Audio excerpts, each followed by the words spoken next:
As they drove off, minutes later, they were hit head-on by a drunk driver. And so my dad was killed instantly.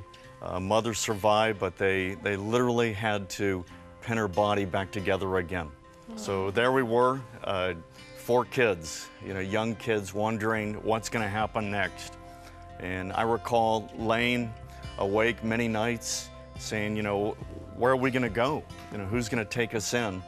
And how old were you? I was 9. But my grandmother, she said, God is a father to the fatherless, and he's going to take care of you. And I said, Graham, how can God be my father when he's in heaven?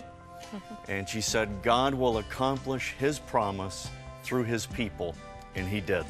Because the Davises, they were not only willing to share their space, but they're willing to be with us, to accept that into their home, our sorrow, our pain, our struggles, and that's what compassion means. It literally means to suffer with.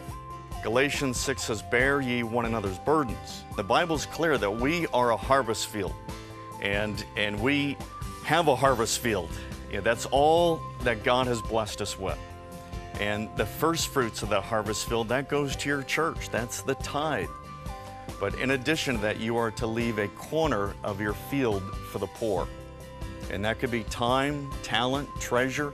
If we want to have an ordinary life, then keep it. Keep it all. But if you want to experience an extraordinary God that has placed you on this planet to accomplish extraordinary things, give it away and watch him multiply it to change your world.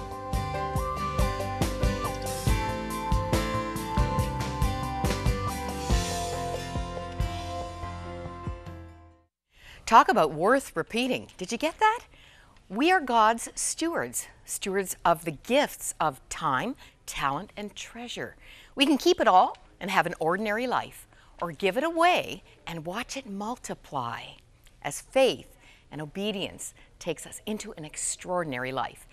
Jesus said, whoever wants to save his life will lose it, but whoever loses his life for me will find it. Matthew 16:25 in the Message translation says, self-sacrifice is the way, my way, to finding yourself, your true self. Elizabeth sent this stirring email yesterday. It echoes Dave Donaldson's encouragement. Dear Moira, I was one of the 700 Sofa Sisters last weekend in Edmonton. I came away thoroughly blessed and with new insights. God has been impressing on me for some time that I need to be obedient and stretch forth my hand so his power can flow. I had just been used in a healing, and the message I got was, stretch forth your hand. There is abundance. I was reminded of the cruse of oil and the loaves of fishes, Bible stories, the loaves and fishes. God has abundance for us in food, in healing, in strength, in wealth of every kind, in mercy, love, and forgiveness. We need to be obedient and step out in faith. Well, I hope Elizabeth's words are speaking to you. They sure inspired me. As members of God's family, we need to be living in the much more of Christ's life in and through us. His life is abundant in quality and everlasting in quantity. Anything getting in the way of all he wants to be and do in your life? Neil Anderson was here recently.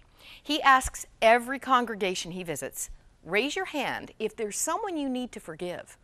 He reported that consistently 95% of the hands go up.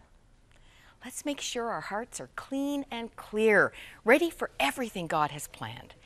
Our prayer partners are available always to help you do business with God.